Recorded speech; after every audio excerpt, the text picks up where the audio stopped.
Immortality once brought lasting prosperity to fellows, and yet even you couldn't prevent the stagnation born from unchecked desires.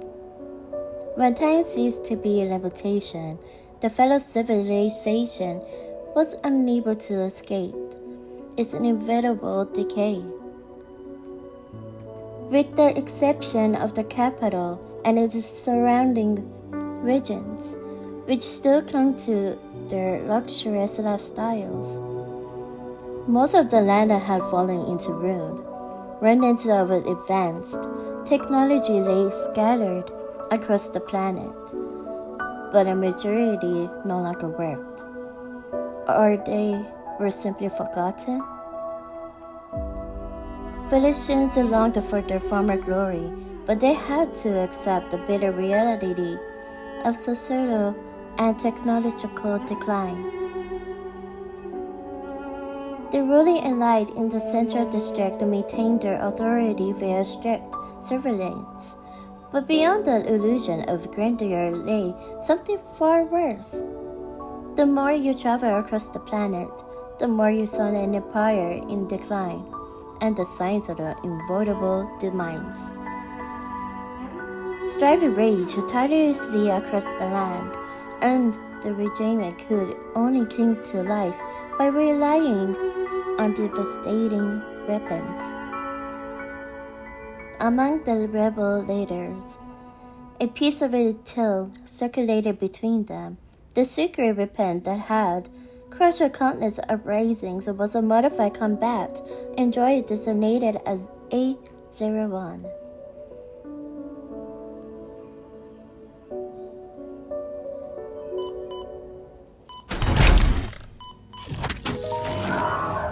We have lost control of X-02, requesting emergency response protocols to be activated immediately. There you are. Can you hear me? I'll wake you up. We're going to get out of here.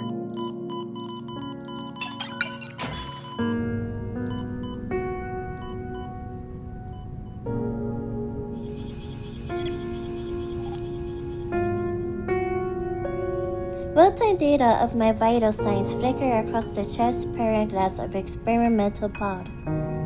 A boy who's approximately my age and wearing a power exoskeleton just like me touches my cheek against the bearer.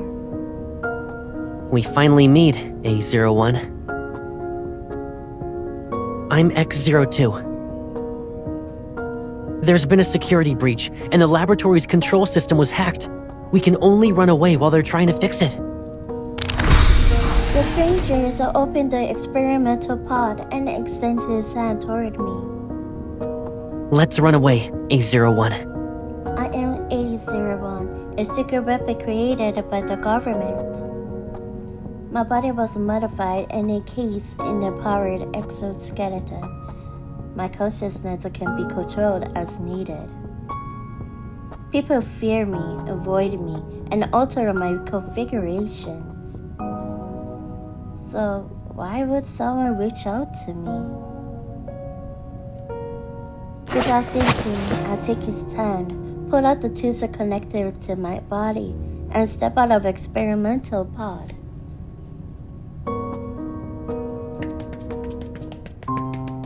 The boy leads me through labyrinthine corridors, and we dodge patrol robots at every turn. We break through several disabled barriers. I leave the lab fully conscious for the first time. Oathing laboratory is literally underground. The boy leads me through a hidden passageway and remains silent. Maybe it's to avoid being detected. Only the sound of our footsteps fills the dark, empty tunnel.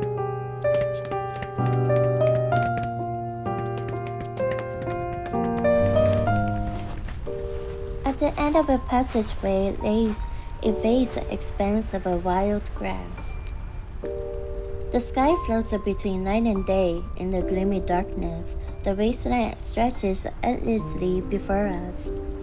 There's no telling how long it will take to traverse. I'm sorry. I didn't expect the tunnel to lead us here. The temperature outside is significantly warmer than the labs. My body registers the heat. Is it too hot for you? It's currently summer. The laboratory always felt the same, but it's different outside. The sweltering heat, the sweat, and the thriving trees. This is the summer I know. The long grass grazes my calves as a warm night breeze sweeps across the field. The vivid sensation is foreign to me. We keep moving, despite knowing we could be caught at any moment. I feel strangely at ease. Everything outside the laboratory is new. I'll take you to any place you want to visit. I guess you've only ever been sent to battlefields. You must hate areas like that. Walking beside me, the boy seems lost in thought. I've been sent to one of those battlefields too. It was a desert, and the war lasted a month. Some soldiers would search for fresh fruit during their breaks. There's this fruit that comes from a tree called 𝘕𝘍𝘍, and it glows with a silvery white light. Even its seed shines. His fingers encased in his power exoskeleton gently rest on my palm while he speaks. The cold black metal traces my palm and leaves it behind a seed that emanates a soft, silvery white glow. I kept one as a keepsake. I pick up the tiny seed and observe its soft light flicker through its patterns. Taste? Surprised, he lowers his head to look at me. Do you want to know how it tastes? I nod, and the corners of his lips immediately curled into a smile. If you want to try it, we'll find those 𝘕𝘍𝘍 fruits. Now you have a place you want to visit. I pause and turn to look at him, but his holographic visor hides his expression. Why do you want me to have a place I want to visit? Because then I'll have somewhere I want to go too. I don't understand. It's because I'm your friend. His voice is clear and certain. My job is to take you to the places you want to visit.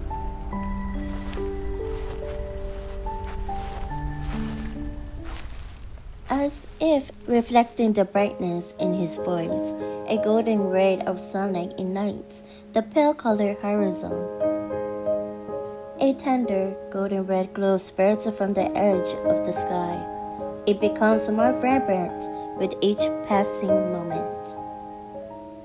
Sunlight pierces the morning mist and illuminates the dewdrops on the grass.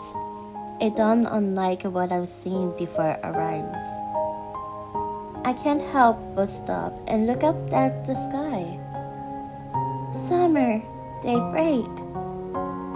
Is this the first time you've seen it? I don't remember. They erase my memories once I return to the lab. My gaze returns to his face. Once we're out of this wasteland, it'll be more difficult for them to find us. And the system can only erase memories it knows about. What we see now is ours alone, a secret between us. After thinking for a moment, I pointed at him. Calming, encouraging, bright. Caleb. Secret. He seems to immediately understand what I'm saying. Is that a code? It sounds like a name. X02. Caleb. He leans down and gently pats my head with his armored hand. Can I use it as my name? Caleb. His voice is lively and gentle. Of course. I won't let you forget. From now on, we can experience this together every year. And Caleb will be someone you see every day. He extends his pinky finger toward me, Perplexed, I look at him. Hold out your finger, like this. I hesitated for a moment. Then I raised my right hand and extended my pinky. Our armored pinky fingers hooked together. Now we've made a promise. We'll stay together every day and never be apart. Test subjects have been located. Activating capture protocols. Use any means necessary. Our promise barely began before it was broken in the cruelest way possible. I can hardly recall how I was captured. My mind is a blur of a laser fire, and soldiers are collapsing under my floating blades. The place where I had first tasted the freedom turned into that familiar battlefield in our east.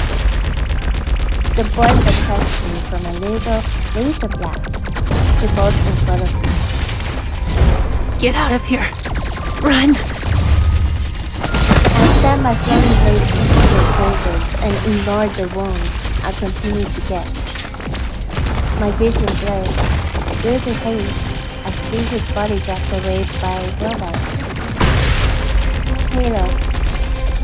Although I fell to the sun as the laser pierces my power exoskeleton, I fall onto the blood-soaked grass, and the sky turns into blinding blood red.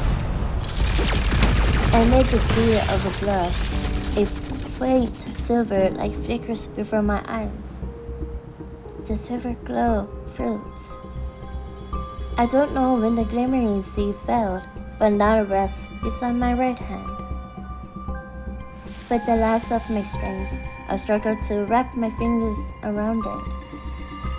This is the last image I remember before losing consciousness.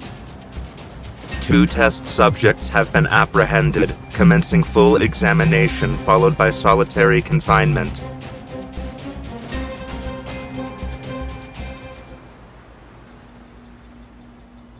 Commencing comprehensive examination of the test subject.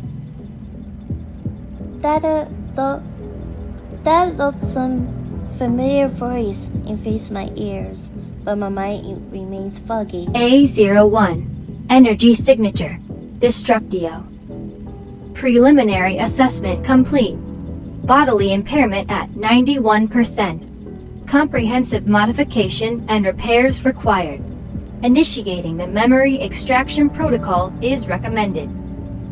X02, energy signature, Construo. Preliminary assessment complete. Bodily impairment at 78%. Prioritizing the extraction of its energy for A01's repairs is recommended.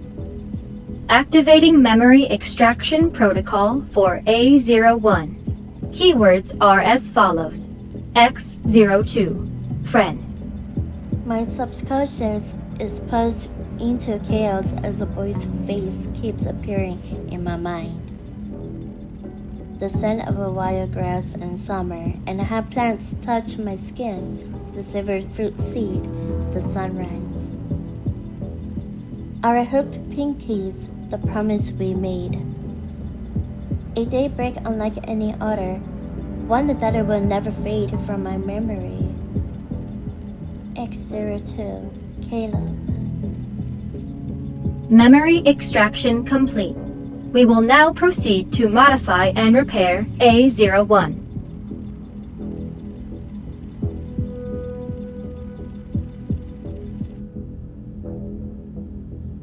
I used that one day to remember someone who didn't have a name. My memories are once again consumed by the lab and battlefields. My body undergoes more modifications. Stricter control mechanisms are imposed on my body and mind. I'm sent out to fight. I kill, get wounded, black out, and wake up fully repaired. Then, I'm sent out to fight. I kill, get wounded, black out, and wake up fully repaired. I'm sent out to fight. I kill, get wounded, black out, and wake up fully repaired. Then, I'm sent out to fight. I kill. I never get another chance to escape from the lab. But deep within my consciousness, I repeat that one name over and over again. Caleb.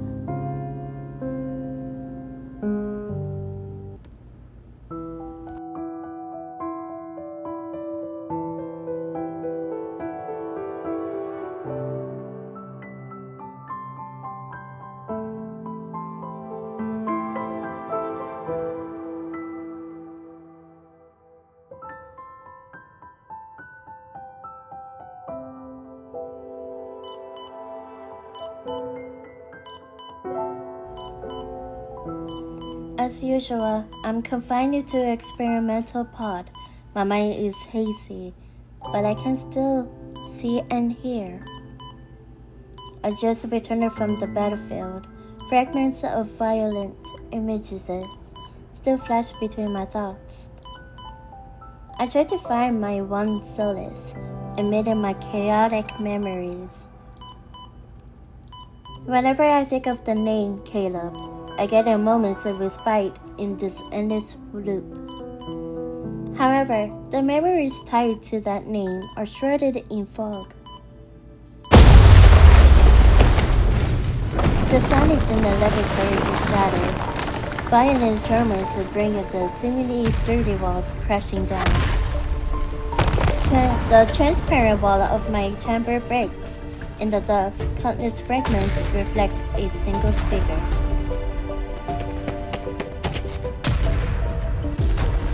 A tall figure wearing a part exoskeleton approaches.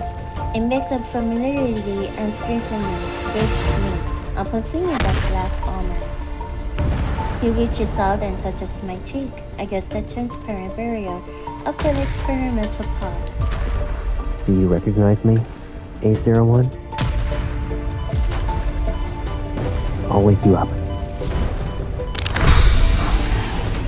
I feel his fingers touch a crystal switch at my throat. He taps a few times on a holographic panel that appears. It's as if a fog is lifted. My senses return to my body. My lips tremble as I look at the map before me. I search through my memories, but only one name surfaces. Caleb? That's me. The rebels have attacked the central district. They're looking for you, A01. The lab systems have been destroyed. We can use this chance to escape. Me? I don't know who you are. I don't even know your name. I'm Caleb, your friend. A friend. All you need to know is that this isn't our first time escaping. There's a strange familiarity in his voice, which stirs my fragmented memories. I remember escaping with Caleb before.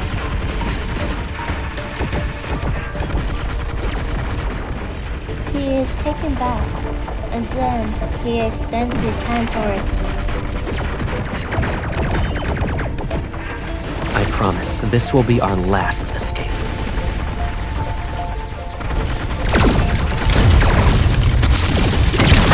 The test subject has escaped. Requesting interception immediately. The laboratory processes under heavy bombardment, but the robots continue to wreck in this pursuit. We end up fighting our way out. Caleb leads me to the hidden underground warehouse where, to my surprise, an aircraft awaits. He skillfully pilots it and takes us into the clouds despite the intensifying gunfire.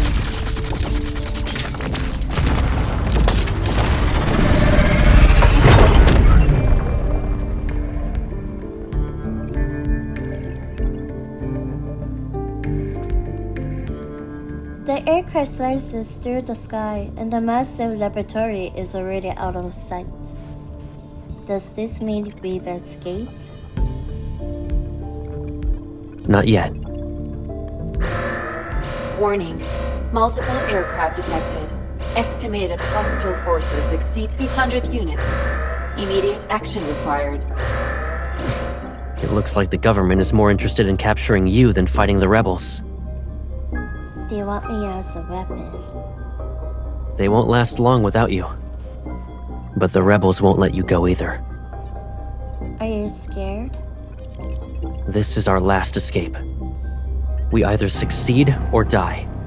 Being captured isn't an option. Outside the windshield are swarms of an aircraft piercing the thick clouds. I stand and walk toward the cabin door. They'll try to shoot us down, protect the aircraft. You're the one I need to protect. Before I can react, he's already beside me. This is our escape. I won't let you fight alone. Kayla opens the cabin door. A dark gleaming force spreads from his palm and suspends our aircraft in mid-air. You're evil. I'll help you. I nod and leap out of the cabin. Held aloft by an invisible force, surrounded by floating blades. The giant black swords swiftly strike the approaching aircraft, one after another. Big smile engulfs our vision as an enemy aircraft burn and explode. They're like a firework display celebrating our escape. Endless laser wave a net of destruction, and it's impossible to avoid. Both Caleb and I struck. I'm used to pain, and we have no other choices. The last enemy aircraft sliced in half, and it trumpets to the ground. I look down at the burning wreckage far below, and the exhaustion have never felt before hits me. The injury-induced dizziness returns. I fall backward, yet I don't plummet from the sky. A pair of hands catches me from behind, and my body relaxes. I can't trust the person holding me.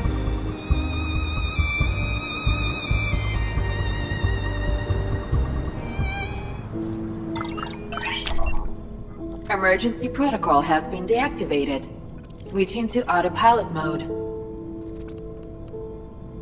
My mind is still a blur. I gradually open my eyes to see him. We're leaving the Central District. They shouldn't be able to catch up to us for now. Resting on the floor of the cockpit, I watch as he kneels before me and examines my injuries. Your mechanical body is severely damaged. I'll do my best to repair it. He gently lifts my hand and turns my palm upward. His other hand aligns perfectly with mine. I suspect this is your first time being repaired while conscious. You might feel some strange sensations, but that's normal. Our connected mechanical parts continuously shift and form a changeful part that locks our palms together. I'm not sure if I imagine it or not, but I feel cold energy tinged with pain flow into me. I try to pull back my hand, but Caleb gently squeezes it. Our fingers intertwine. Just a few more seconds. A sharp pain crashes into me, and I feel as if every wound is set on flame. My body burns, and my mind teeters on the edge of chaos. It hurts. Caleb, it hurts so much. He stiffens for a moment, then he carefully moves his other arm to pat my trembling back. It'll be okay. I was always the one to repair you when you returned from battle.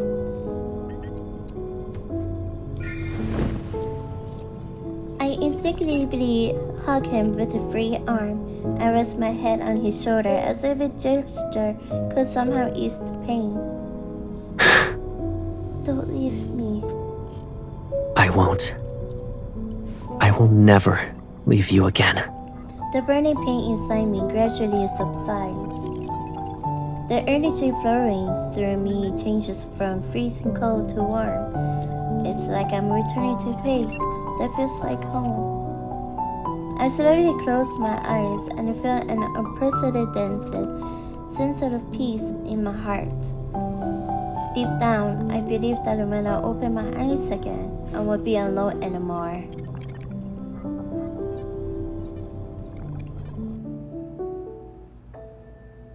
𝘠𝘍𝘢 gently places the girl in the copilot's seat as a desolate landscape appears outside the porthole. Even though the aircraft has left the central district, he doesn't feel relieved. His energy is fading.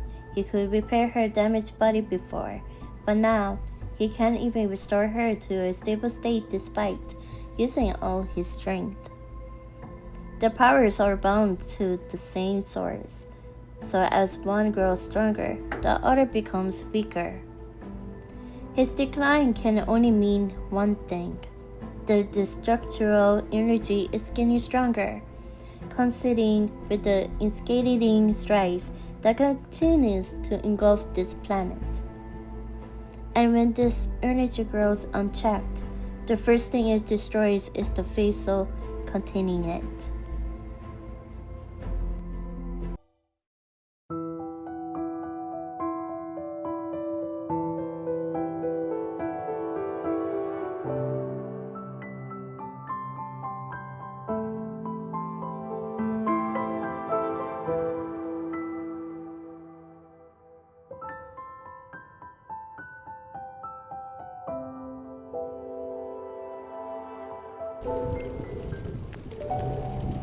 I don't know how long I've slept. When I open my eyes, I find myself in a small rocky cave. A small campfire burns at the cave's entrance. A familiar figure is looking into the dancing flames. I slowly step outside to see a vast desert. Caleb hears me and quickly turns around. His holographic visor is gone. I can't help but stare at him. What's wrong? Do you feel unwell? I've never seen your eyes before. Do they look weird? I walk up to him, across his face, and look into his eyes. I don't blink. Your eyes, they remind me of a scene. What kind? An image surfaces in my mind. A sky floats between night and day from many years ago. The summer sky just before sunrise. That's something we saw 10 years ago. How much do you remember? I shake my head. Only bits and pieces.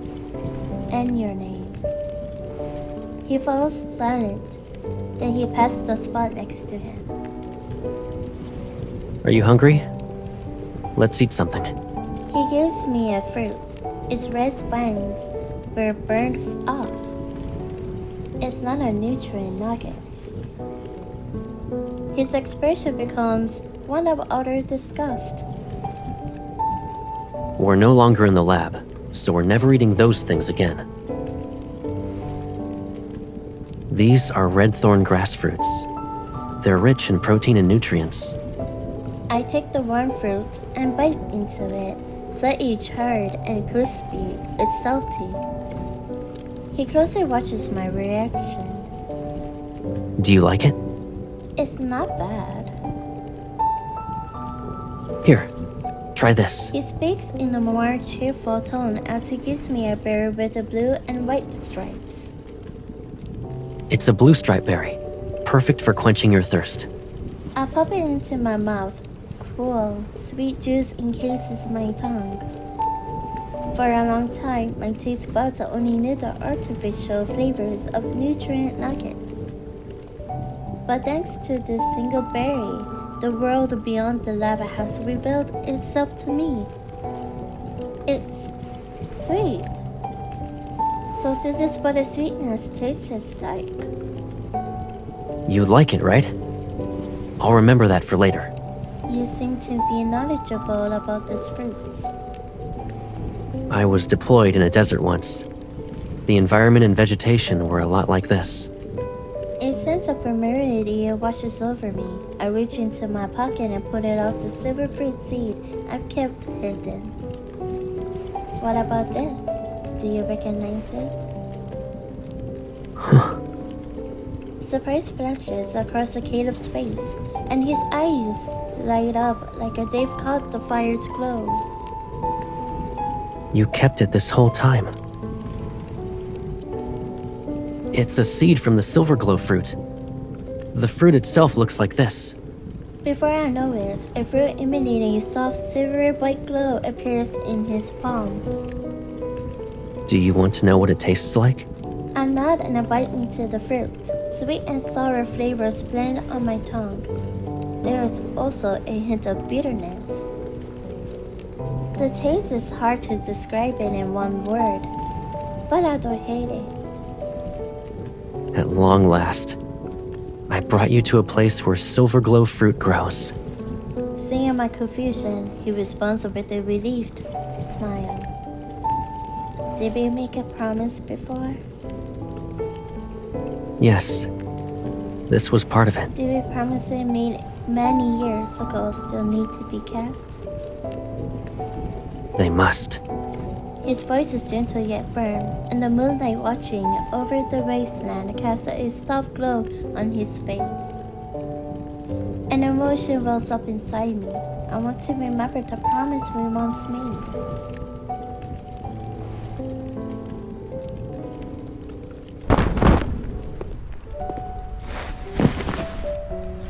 After we finish the fresh fruit, Caleb puts out the fire and moves the spare sleep pod from the aircraft to the cave. The inflatable sleep pod quickly takes shape, and he starts to set up another one. I don't need it. This sleep pod will help your body and mind rest properly. It's too cramped. I don't like it. I sit down and lean back against the rock wall near the cave's entrance. Are you going to sleep like that all night? Yes. If you don't like the sleep pod, use it as a mattress inside the cave at least. Then you can stretch out. The cave isn't any better.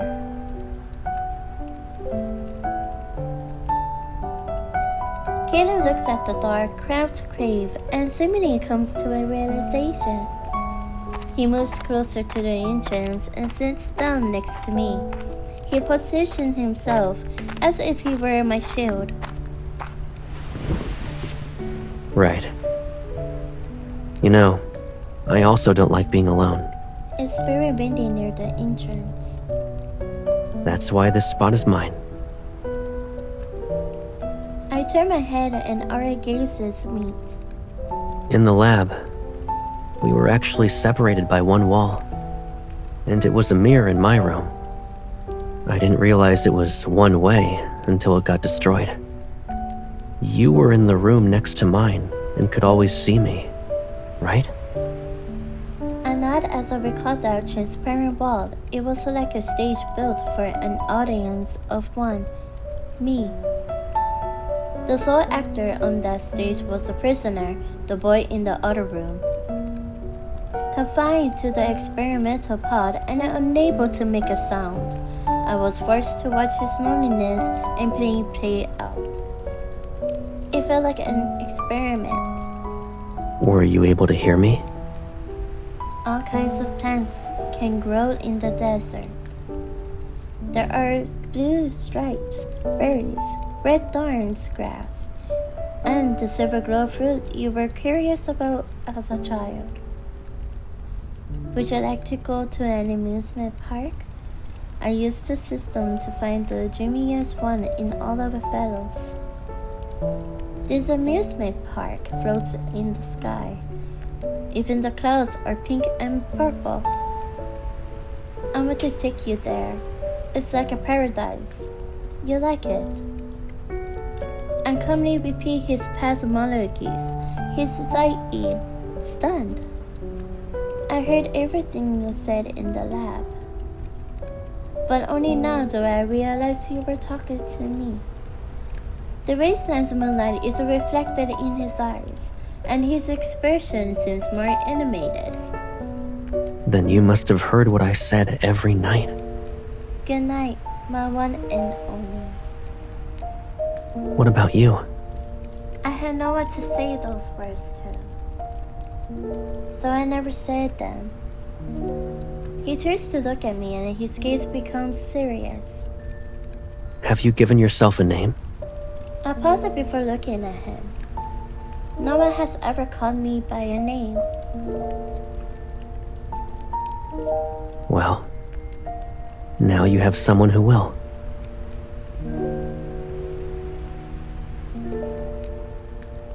Tina. He lowers his gaze and carefully repeats the name several times. When he looks up again, his features soften. From now on, we'll hear the words we want to hear. Good night. Good night, Caleb.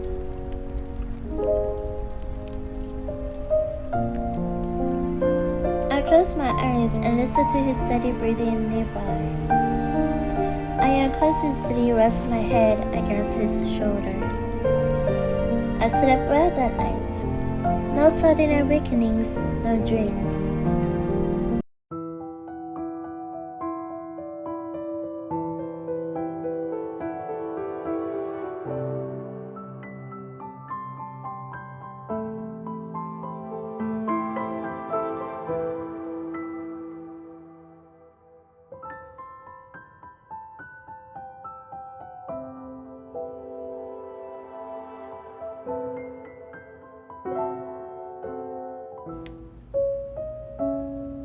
Caleb often woke up in the middle of the night when he was still in laboratory, and there would be a severe ache in his chest. At first, he thought he was sick, but he soon realized the pain had nothing to do with his physical health. It felt like someone deeply connected to him was suffering, and he felt her pain through an invisible bond. Caleb knew she endured the wounds, the mental erosions, and the torturous mortifications. She had to bear this inhuman pain because of the structural energy she was born with. He wished he bore all that pain in her instead. This thought became a thorn in his heart that grew only inward.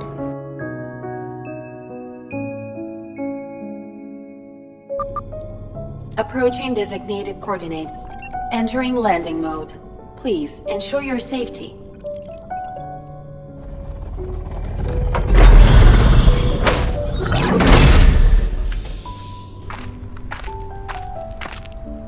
The aircraft has reached its destination, but the dreamy amusement park is nowhere to be seen. The remains of a hover train lay scattered on the ground as if to prove this wasn't just our imagination. The amusement park did exist at one point, but now only its rotten remains stand before us. Lost in thought, I stare at the wreckage. This planet is big. There must be other amusement parks still present. That will be necessary. I turn around and calmly look at Caleb. It's okay not to know what happiness feels like. I matured just fine. I start walking toward the aircraft, but he grabs my wrist. Let me show you a magic trick. He releases my wrist and deftly folds, unfolds, and refolds the white paper he got from the boy. Before long, he placed a delicate white paper crane in my hand. Let's see how far it can fly. Although I'm confused, I play along. The small paper crane glides from my fingertips. It flies into distance, and my gaze follows it across the desolate rooms. It circles back toward me, but just as I reach out to catch it, it really fades before my eyes. Did you use your evil? As soon as the words leave my mouth, I realize I'm floating. I look down and see Caleb walking through the air. He's heading in my direction. The hover train is gone, but there's always another way to reach the sky. During the previous battle with our pursuer's aircraft, I had to pay attention to the sensation of floating. But now that I'm suspended in the air, I feel like I lost my balance. He studied me, and the familiar pull of gravity returns. For my next trek, I'll turn this place into an amusement park just for us. The paper crane levitates and leads the way. Caleb holds my hand and guides me through the night sky. From above, the amusement park no longer looks like a bunch of ruins. The Ferris wheel, roller coaster, and merry-go-round, they stand like a frozen relics of a bygone era. The wind and clouds are woven to form a vessel beneath us, and I turn to look at him. He's beside me. Caleb. What is it? This feeling I've never felt before. Is it happiness? If you like this feeling, then yes, it's happiness. After thinking for a moment, I gently pull him closer. He leans down and see my lips curl into a smile in his eyes. I like this feeling. So, I'm happy right now. Caleb stares at me as if bewitched. It's like he's saying something completely new. Did I say something wrong? Not at all. It's because... He gently touches the corner of my mouth with his index finger. This is the first time I've seen you smile. I also touch the corner of my mouth. It curves upward because I'm happy. It's not just that. This also changed. His fingers move from my cheek to the corner of my eye. Caleb, your eyes and mouth also changed. I touch the corners of his eyes and lips. Yes. Now we can see our happiness reflected in each other's faces. But I still don't know what makes you happy. You. He softly says this single word. The evening breeze tousles his hair and the distant stars are reflected into his gaze. Just as I've come to understand happiness, I also understand what it means to have someone who's always be there for me. Memories of Caleb flash through my mind. Walking in mid-air, paper crane, the wind blocked at the cave's entrance, silver globe fruits, campfires under the night sky. A familiar yet unsettling feeling sweeps over me, and my consciousness begins to blur. It's just like those moments, like my memories, before my memories were erased. Pipsqueak? I lower my head through the haze. The crystal embedded in my power exoskeleton gives me off a faint, blood red glow in the darkness. My mind spins into chaos embrace. Even breathing feels painful.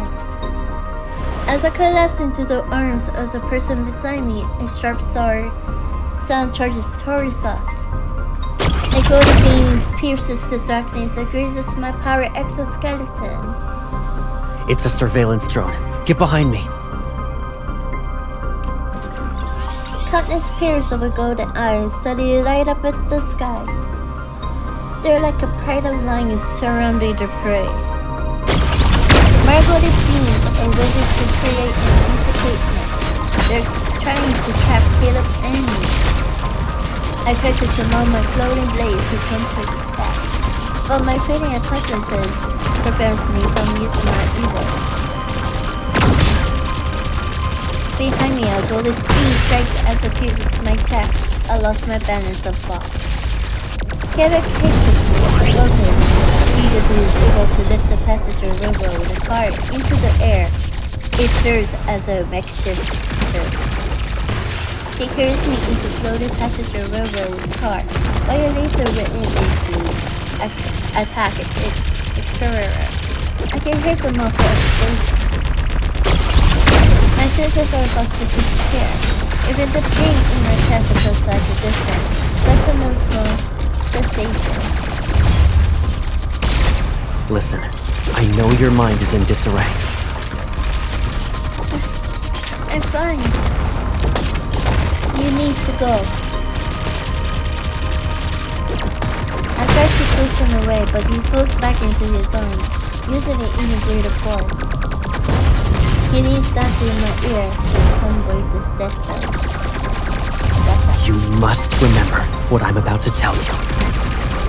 Don't go back to the aircraft. It's most likely being monitored. Return to 𝘰𝘔𝘓 and take shelter in an abandoned house. I can't find you. The passenger railroad car buses inward under reckless lockdown. The increasing number of strikes is a warning. You will hold on for much longer. Kayla presses his hand against the back of my head. Our foreheads touch. There is no fear in his eyes, only burning light belonging to someone who's ready to face death. You won't be taken back there, and you won't die. This is our last escape, I promise. His other hand grasps mine, and the twins pour parts in our palms connect. A flood of energy surges into me. It's not cold, so the kind I knew before. It hurts. The energy burns like a raging wildfire. It consumes every fiber of my being as if a voice calling me out. Don't be afraid. This won't take long. A shrill ringing noise echoes in my mind as a familiar energy takes over my body. It drains whatever remains of my energy. I struggle to break free, but his arms hold me tightly. Forgive me. This is the only way. I suddenly realize he's exchanging his energy with mine. No, Kayla, you can't bear it. But I'm willing to do it. He pulls me closer, our heated breath mingle as our bodies seem to merge. I will give you my fate, and your fate will become mine. The energy pushes through my very being to claim every part of me. In a matter of seconds, my body accepts this new presence as if welcoming back something it had lost. A dull ache throbs in my heart, as I desperately fight to stay conscious. Why? He responds with a small smile, and his warm lips brush against my eyelids. Because I'm your friend. A close friend is willing to do this. To die for you. In this close moment, I see his farewell in that smile. It feels our final goodbye. My lips move, but the word I want to say will come out. Kayla. As my world slips into darkness, I see Kayla turn and walk out of the passenger railroad car. He levitates in the air as a massive black sword materializes behind him. The floating blaze, origin from an energy, now serves as his weapon.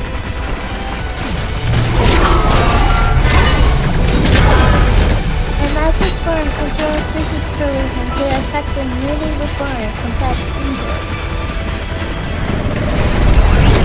He raises both hands. Gravity is warped, and a black hole that manifests shreds the machines into pieces. Kayla turns his head to take one last look at the passenger railroad car. Then he leaps into the sea of metal.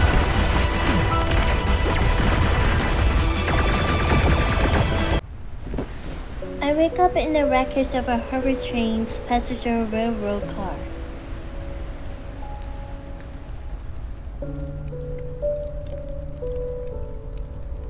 All the surveillance drones have vanished into night sky. They took Caleb with them. The sky floats between night and day as another summer sunrise looms. The amusement park has returned to being ruins. I'm alone once more. The space around me feels like a laboratory, boundless yet still a prison. Caleb's energy is warm and calm like a lake of water under the summer sun. It carries the essence of life and hope itself. He took all the pain and darkness, so I'd only be left with this pure hope. If I were to ask him why, he'd probably smile and give me the answer. It's because I'm your friend. My heart feels the pull of a familiar force. I know Caleb is alive. He's just outside my reach. Instead of hiding in an abandoned house, like he told me, I searched the ruins of an amusement park without rest.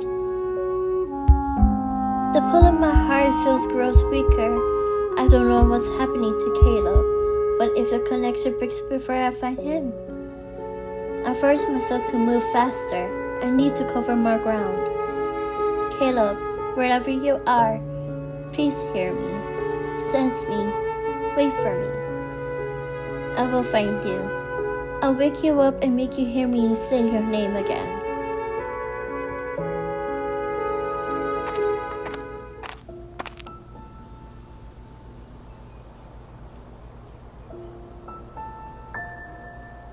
I lost count of how many days and nights have traveled. I don't know how far I've gone. The ruins of a city rise in the distance. It looks like at the outskirts of Lincolnshire. They fade from the weathered buildings as another night approaches. A feeling swells in my heart. Caleb is nearby. Climbing over the rumble of a building, I see a setting sun casting light on the lonely wreckage of an aircraft. My heart races as an invisible force pulls me. The person I've been trying to find is close. I move to the other side of the abandoned aircraft. Caleb leans against it. His eyes are closed, and the cockpit's cables are connected to his back. The aircraft's energy isn't enough to repair his system. The scene mirrors the moment he found me in the laboratory. It's as if our fates had been switched. Keeping my emotions in check, I approach him one step at a time.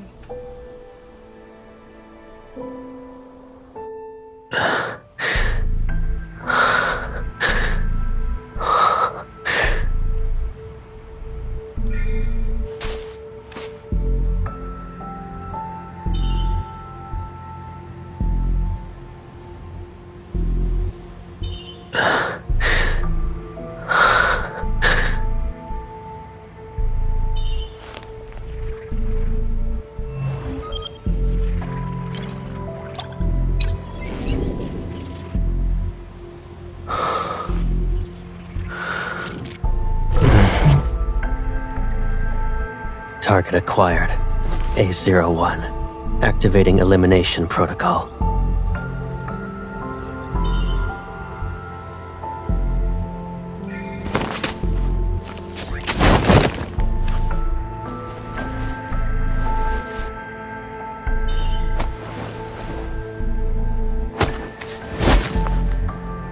Error detected. Execute A01. Execute. No. Command rejected.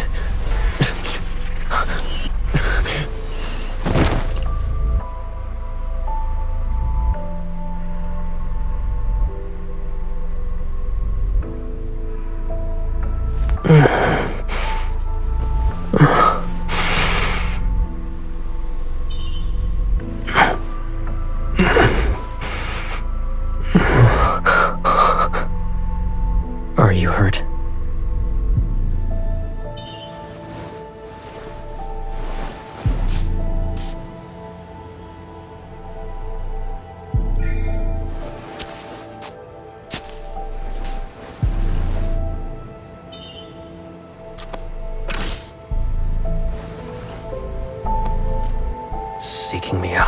dangerous.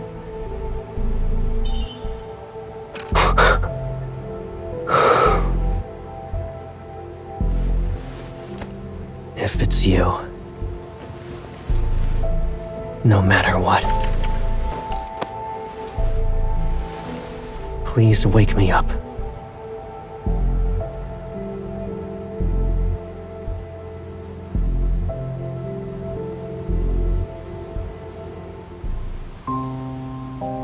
I support Kayla as we quietly head back to 𝘠𝘠𝘢 in case the drones are still patrolling the city outskirts.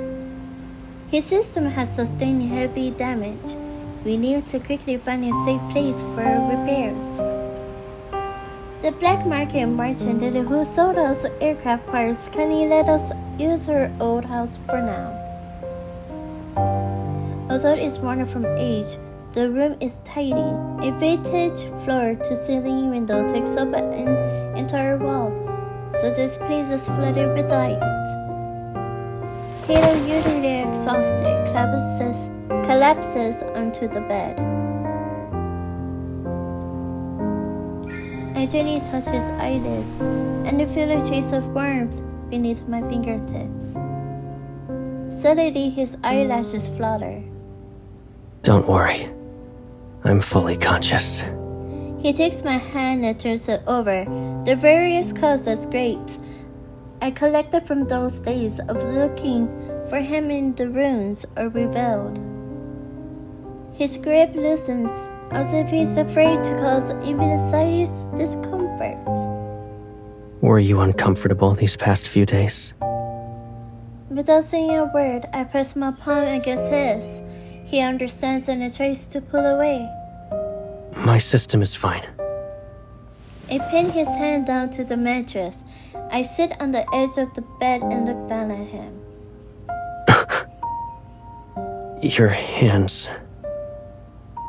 My pain receptors have been modified. But you're not like me. I burst his palm to a night perfect sense of mine, and my power exoskeletons shifts as our tunes for parts connect. Energy flows into his body. His wounds seemingly burn as they heal. Let go of... I use more of my strength to stop him from moving. His face slightly pales from the pain. This is how you repaired me before.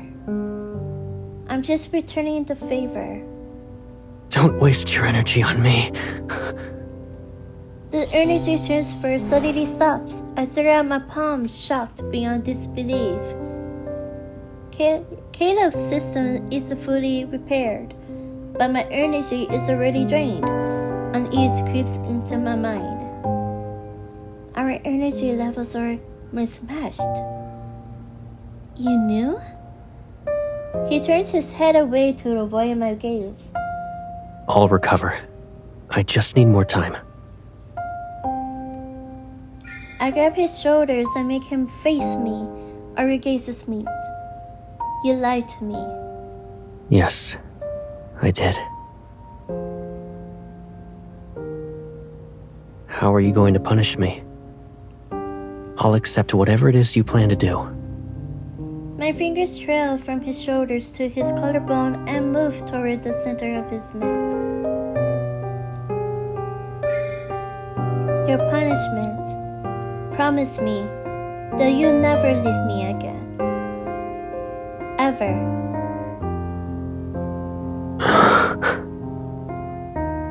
What if I break it? My fingers stop just above the crystal on his throat. All of it would have taken one push to transform him into something else. I know your weakness. If you break it, I'll make you my prisoner. He hesitates before taking my head. He sits up. Where will you imprison me? I will shackle you to a place only we know about. Are you talking about that planet at the edges of deep space? You told me the people there call their living quarters a home. Yeah. And you say going home is a normal occurrence there. Yes. Normal, but important. Can we have a home if I take you there?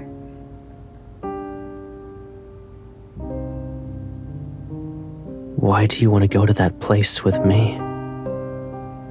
Because you're my friend. The light from the window reaches his eyes and makes them shine like a nebula. Can I call you that? Of course. I move closer and wrap my arms around him. His presence surrounds me. For a moment, the cold metal of his power exoskeleton feels seemingly warm. Caleb. I'm here. I rest my head against his shoulder. Now I understand what it means to have a friend. He wraps his arms around me. His embraces are ever so gentle, as if he is afraid his power exoskeleton might hurt me. What does a friend mean to you?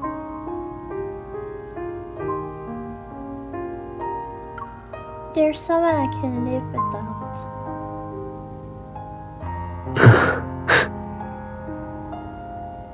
He slightly leaned back, and there's just enough space between us. Hesitation flickers in his eyes.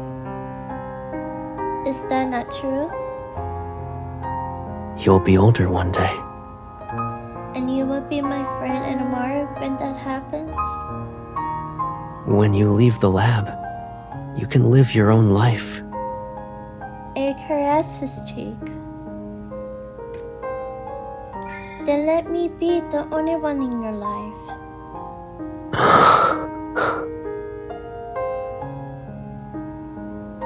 He pauses before turning his head. His warm lips brush my fingertips, and his voice is as soft as a whisper. That's not the answer I expected. But I like it. I sit up straight and extend my right pinky finger to Caleb. Back then, you taught me about promises. So you remember. All our memories are tied to the name Caleb.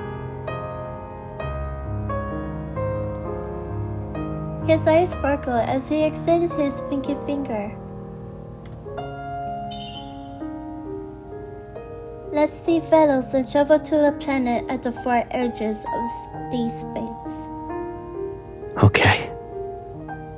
Our pinky fingers, both encased in armor, hooked together just like back then. It was summer at that time, and now it's currently summer. This season has finally become an inseparable part of my life.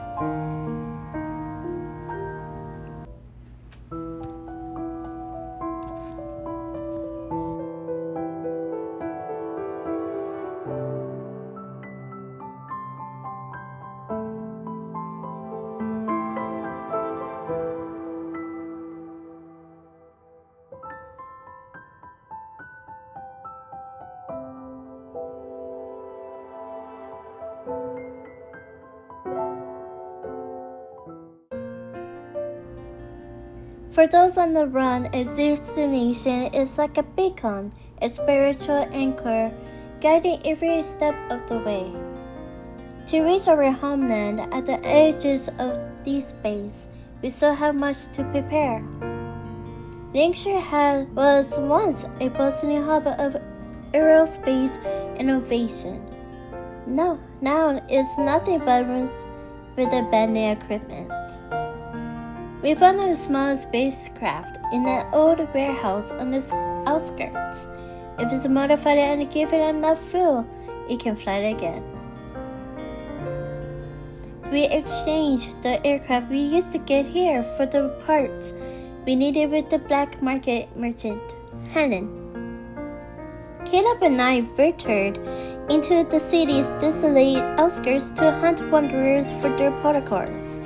Those will serve as a source of energy for our spacecraft. As the days passed, our dreams of our departure felt closer than ever before.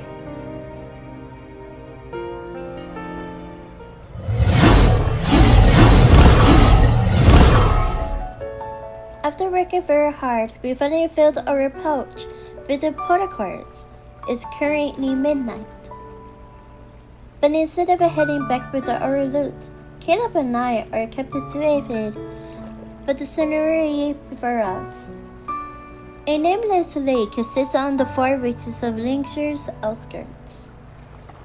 The humid night air clings to our skin, and the calm lake mirrors the brilliant moonlight in the sky. I saw this before in the lab's system logs. 𝘉𝘠sians missed the moonlight of their homeland, so they built an artificial satellite to mimic it. We sip at the lake, I touch the water, and the cool ripples curl around my fingers. They soothe the heat coming off from me. When we finally see the moonlight in our homeland, we'll remember this night. It's so far away. Yes. Anything could happen. We might not even make it. I place my hand deeper into the water and watch the ripples spread out. It doesn't matter so long as we're together.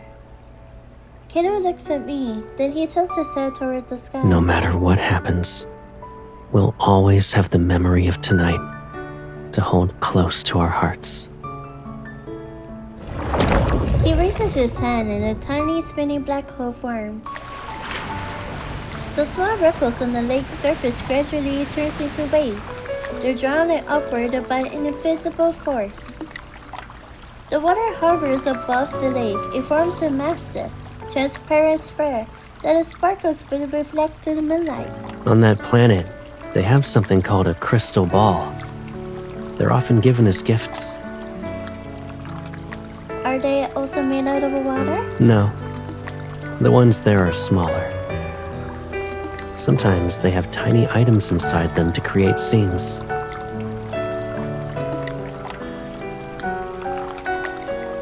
He stands and holds out his hand to me. This one only belongs to us.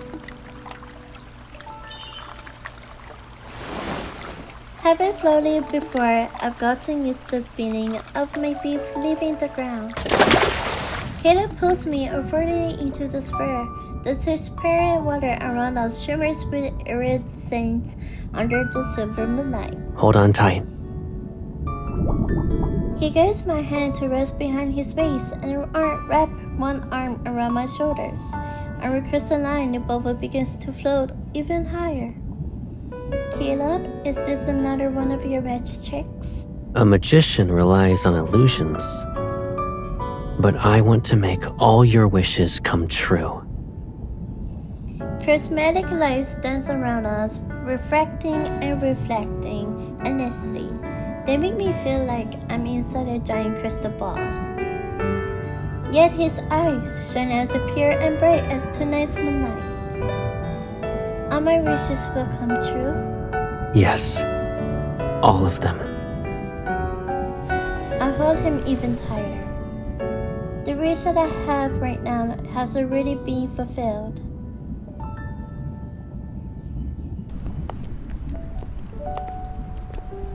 The night is still, and all I can hear are the footsteps in the empty city.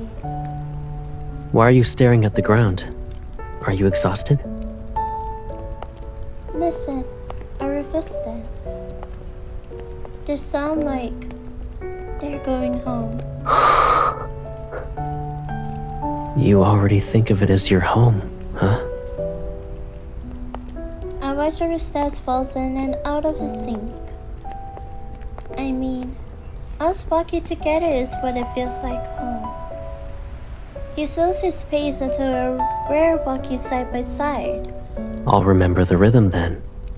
So from now on, we'll walk home like this, together. I feel like he's playing another magic trick on me with his serious tone, and now he says the word home. My heart is racing as if I'm engrossed in an enchanting performance.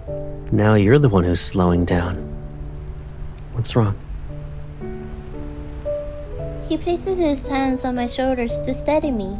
Then he leans down and looks at my face. Tired? His compassionate gaze is so close, not wanting him to notice my cricket heartbeat. I only nod. We've been out for a while. He suddenly stops, turns around and crouches standing in front of me. Hop on. I'll carry you home. I don't move instead of opting to stare at him. It'll be faster this way. Don't you want to go home soon? Still feeling lightheaded, I climb onto his back. He lifts me up with ease and walks forward. If you're tired, close your eyes. You'll wake up at home. I lay my hand against his shoulder and let myself relax. Caleb. What is it? I like it when you say home. Then I'll say it every day. Let's go home. I no longer care if he noticed my heart, my racing heart. Because I can feel his heart too, as my chest is pressed against his back, like mine is beating just as quickly. Our hearts are perfectly in sync. The rhythm is exciting and comforting. Good night, Caleb. Good night. Content, I close my eyes and fail to notice the faint blood red glow from the crystal embedded in his pirate exoskeleton.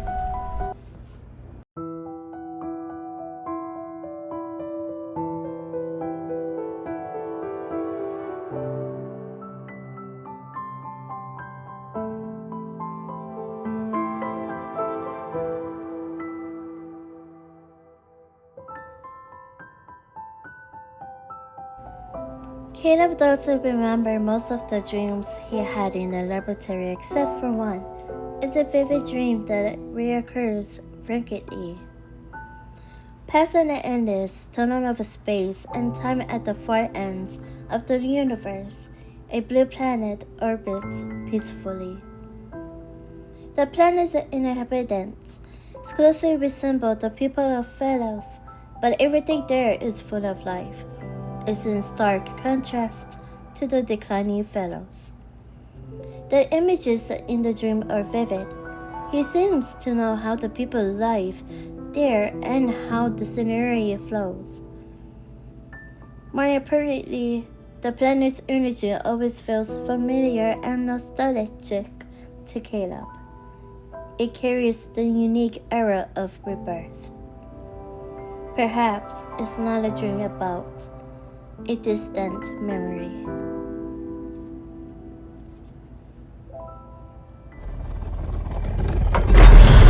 We fly our aircraft to get as far away from the central district as possible. But the aircraft that was hit with heavy bombardment is constantly malfunctioning. Eventually, we're forced to take a risk. We land on the outskirts of a ruined city to look for parts. As we enter the desolate streets, a wary and curious eyes follow us. 𝘰𝘔𝘉 was once as lively as the Central District, and now it's rare to see a new face. A black market merchant greets us in an unremarkable corner of an old district. Despite her friendly tone, her sharp, scrutinizing gaze reveals her caution. Especially since we're still clad in combat armor. So, where are you two planning to go with these parts? Before I can respond, a small hand tugs at my finger. Are you both robots? I look down at the little boy and shake my head. But you don't look like everyone else. She's my friend. Have you ever seen robots that have friends? The little boy shakes his head. I've always been alone. Is having a friend any different from being alone? It's different. Caleb glances at me. Having someone always be there for you, it feels different. But my grandma is always there for me, too. You brat. Sorry about that. This is my grandson, Kolo. He hasn't seen many outsiders, so he's curious. You're from outside? Which outside? I hesitate. I don't know the names of places on Philos aside from the Central District. The edges of deep space. The edges of... What's that? It's the origin of all Philosians. Our ancestral homeland, basically. I probably look just as bewildered as a little boy right now. There aren't many deserts between the cities there. People enjoy traveling to see all kinds of landscapes. His expression is honest, as if he experienced it at first hand. Did he get this from the cognitive domain system? Do they have these? My grandma worked really hard to get them for me. The boy pulls out the silver white paper ornaments from under the table. They're neatly folded. Paper is rare on Philos, but on that planet, it's an everyday necessity. Almost every child there learns to fold simple objects. His understated tone makes my mind wonder. What else? Tell me more. Caleb casts a side glance in my direction, then crouches down to be eye level with the boy. I'll tell you in exchange for getting some unfolded paper. How does that sound?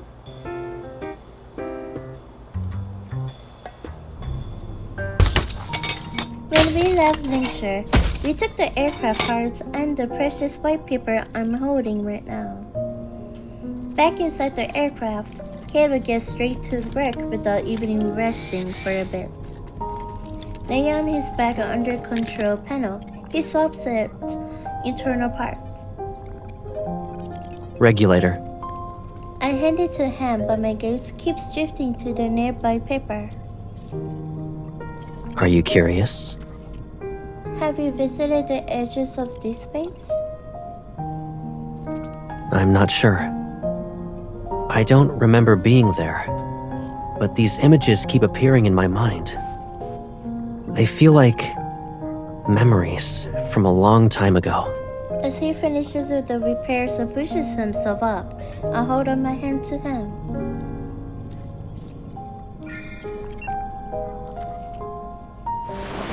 He hesitates before letting his cold, mechanical hand clasp mine.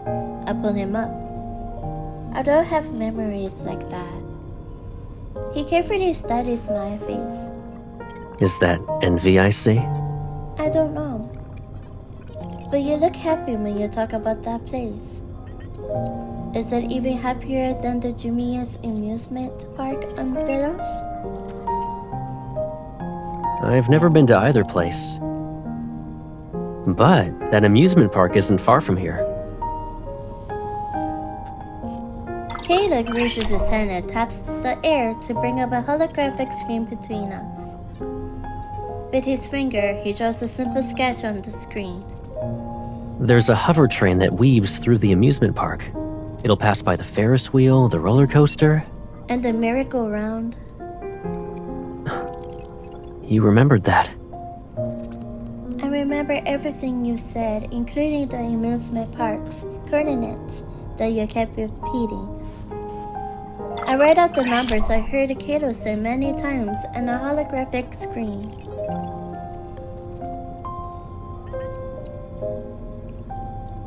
My hand stops exactly where his fingers rest on the other side. Do you really want to go there? You said it's a place that makes people happy. I don't know what happiness is. His expression falters for a moment. In the fleeting second, I could discern the emotions in his eyes. 𝘠𝘠 places his hand on the holographic screen and makes it disappear. My hand touches his palm. I'll take you to any place you want to visit. Maybe it is just my imagination, but when our hands touch, in spite of the power exoskeletons, I unexpectedly sense warmth. I look up at him. Because you're my friend? He seems slightly taken back. Then a gentle smile appears on his face. Yeah. It's because I'm your friend. I didn't understand what having a friend meant before, but over time, I found my own definitions of that word. Maybe I'll understand what happiness is when we arrive at the amusement park. 𝘠𝘠 exits the aircraft controls, and we take to the skies once more. We're no longer running away. We now have destination.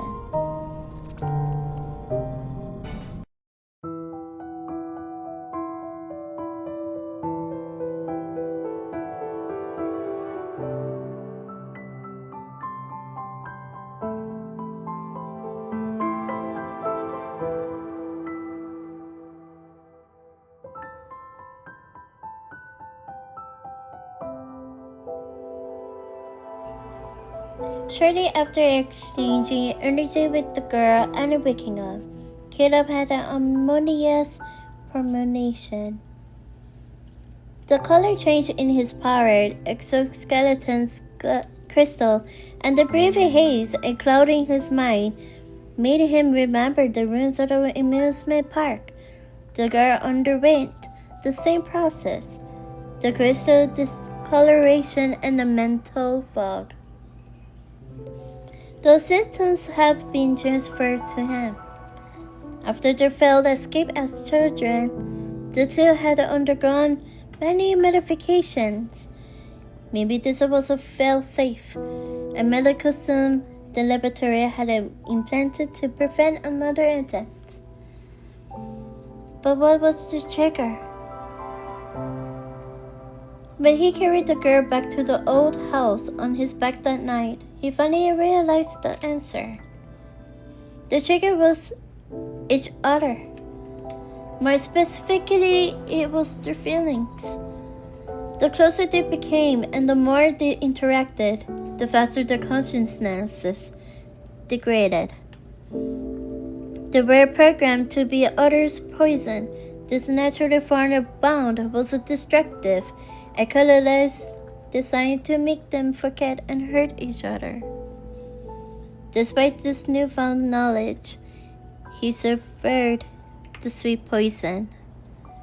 All he wanted was to stand by her side and board the spacecraft destined to reach the far edges of Deepspace before the medical system overwhelmed him.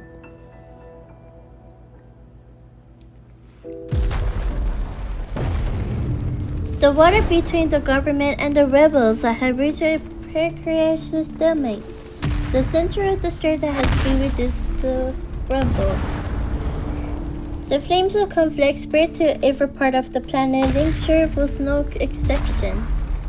Outside the window, an enormous red glow lit up the night and was accompanied by faint, distant explosions. It's me. Helen rushes in with her grandson Colo. Both are disabled from their journey, and her usually calm demeanor can mask her fear. The rebels are already at the city outskirts. It's sooner than I expected.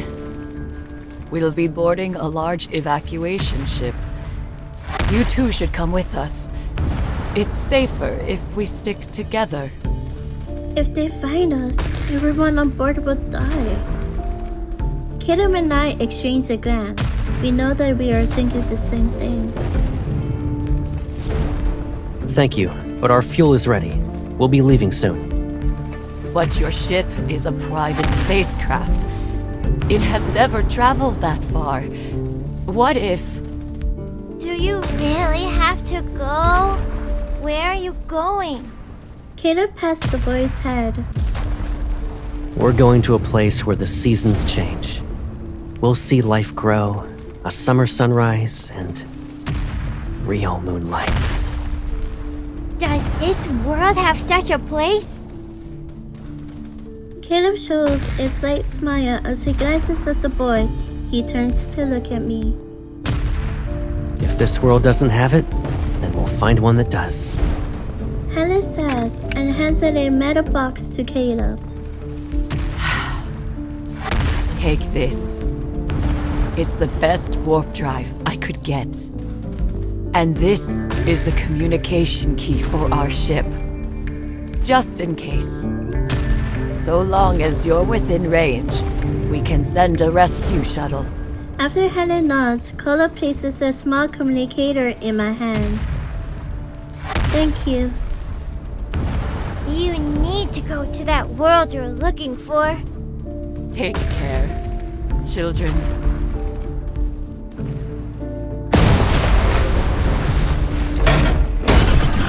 We watch the massive spacecraft disappear into the sky. The flames of its driver enter the heart of the city.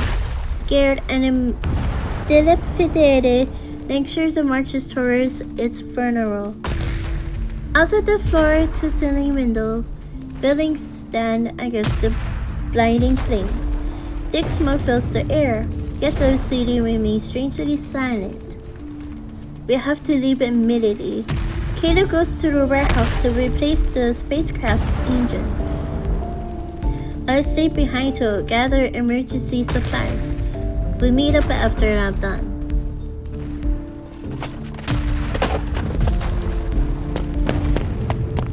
I rush to the warehouse with everything I can carry, yet I see Caleb standing outside the spacecraft with his back to me.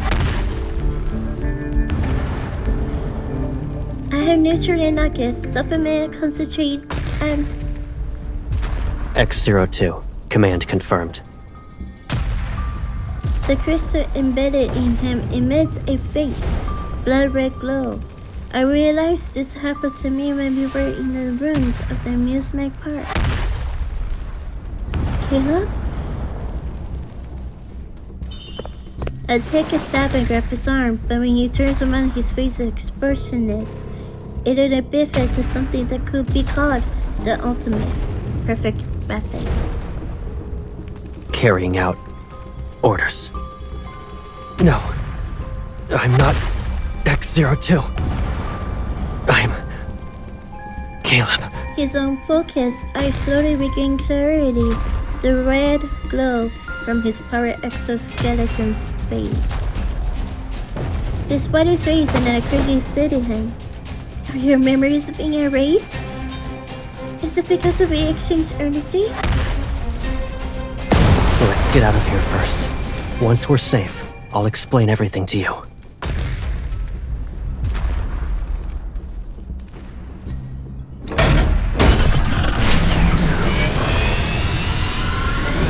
Outside the spacecraft's viewport, 𝘠𝘠𝘅, consumed by warfare, shrinks into a speck of a light in the distance. As the spacecraft exits, the entire planet seemingly spirals into an inferno. I pilot the ship, but my heart races as if it's feeling someone else's pain.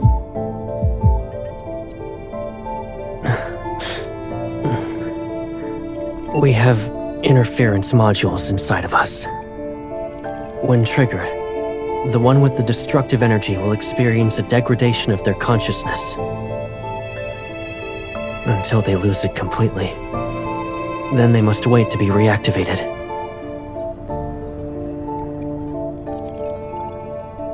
It's clear what those of people feared, weapons with a will of their own. Suppressing the bitterness in my chest, I force myself to stay calm. If we leave fellows, the murderer won't be activated. He lowers his gaze to avoid looking me in the eye as when the truth hits me. Am I the trigger? Whenever our energy synchronizes, it activates the interference module. My body trembles, but a soft smile appears on his face. It's not your fault.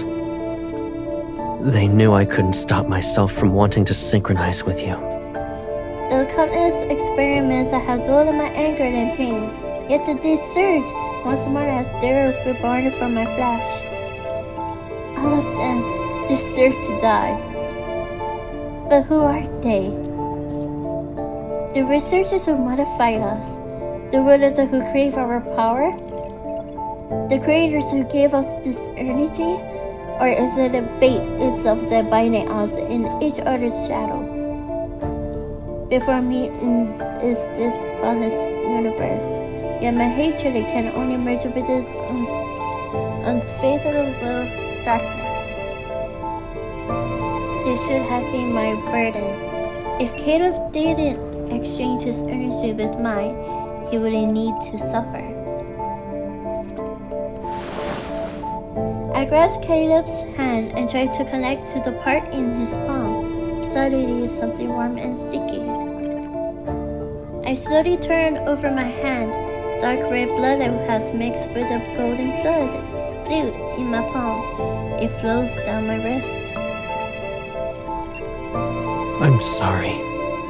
𝘰𝘍's smile softens.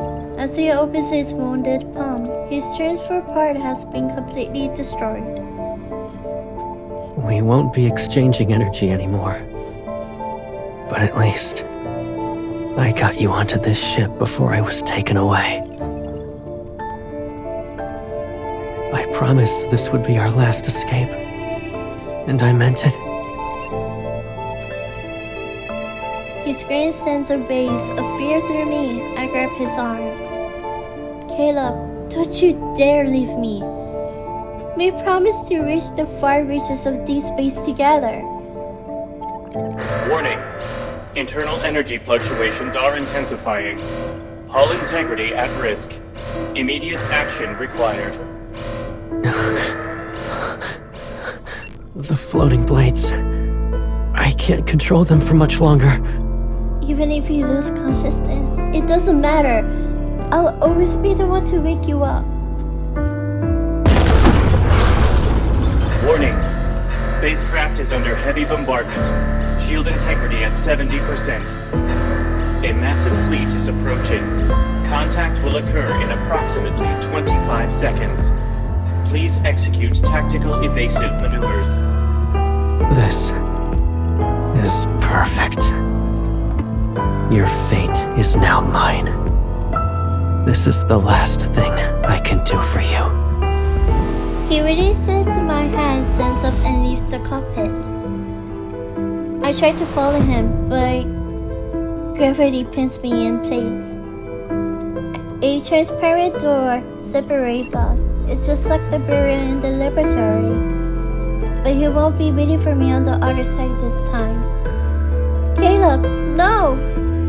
Don't leave me! 𝘰𝘍! 𝘰𝘍 stops in his tracks. He turned his head ever so slightly. I'm sorry. I failed you as a friend. Our promise to reach the edges of Deepspace together. I broke it. I can only see one of his eyes. Within it lies a gentle resolve that destroys my heart. But the promise we had since we were born, I kept that one. Our bodies, minds, and spirits are from the same source. Even if it all fades away, my soul will always resonate with yours. Because his lips continue to move, but no sound comes out. This is 𝘰𝘍's final goodbye.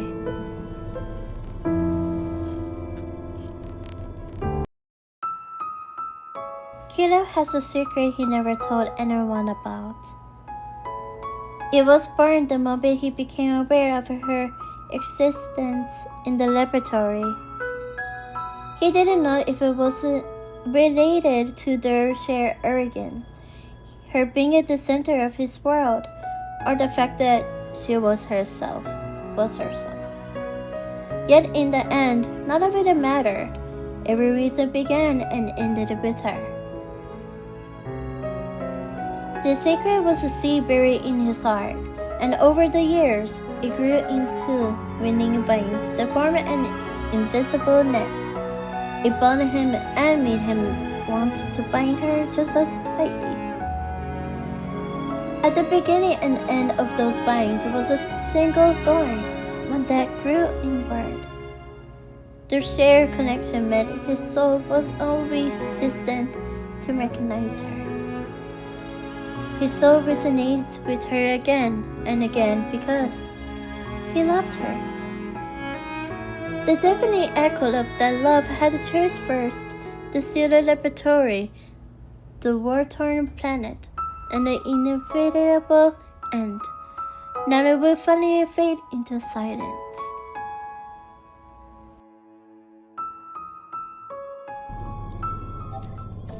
Independent combat unit detected. Multiple enemy vessels have been eliminated. The number of the fleet's pursuers has been significantly reduced. Warning. Combat unit's vital signs are fluctuating. Severe wounds are likely. Warning. Combat unit is in free fall. Immediate action required. The AI system's voice reverberates throughout the spacecraft. With gravity restored in the cockpit, I'll open the transparent door. Outside the viewport, debris from destroyed ships flies through the void like meteors. And there he is, the one I can't bear to lose, his finally toward a final goodbye. Caleb, what makes you think my life could mean anything without you? I don't want to live in a world without you, not even for a moment. There's a third option that isn't one person escaping or getting dragged back to the lab. And maybe that's the ending I want. I touch the silver steed I always carry, open an emergency hatch, and leap into the void.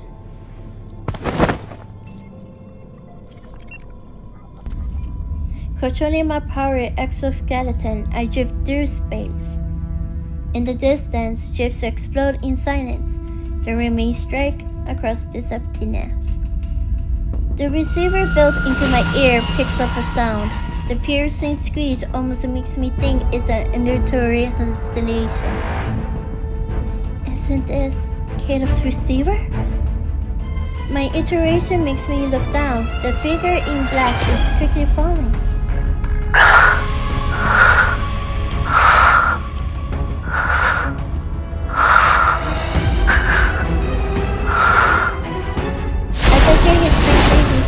Receiver and push my power exoskeletons into to its limit and fly toward home.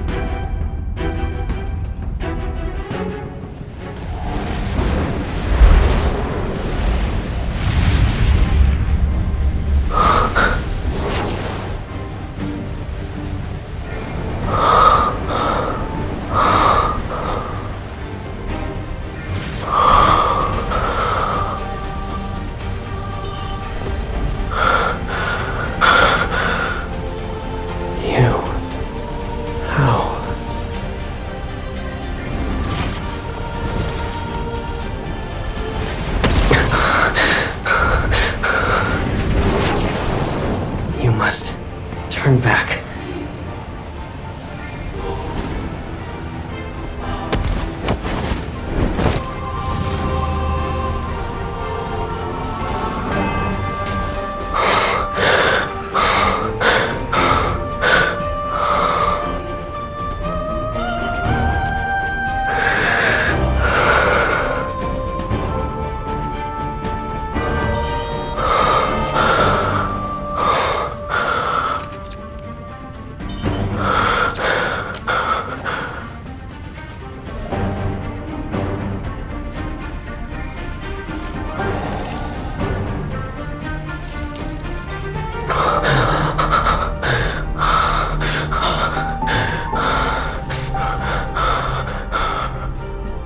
You should visit any place you want.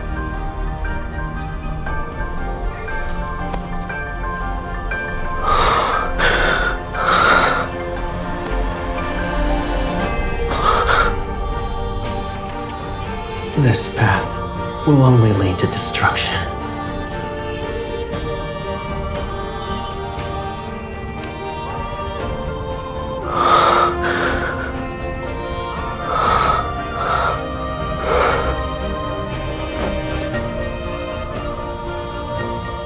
We're from the same source.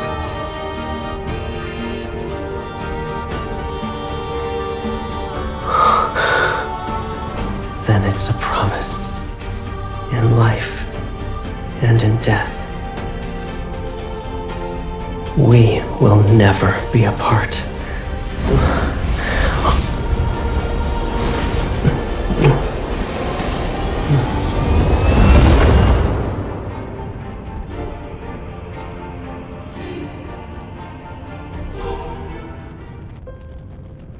I feel like I woke up from a long, endless dream. In that dream, countless nebulae were set in flame in the fathomless depths of space.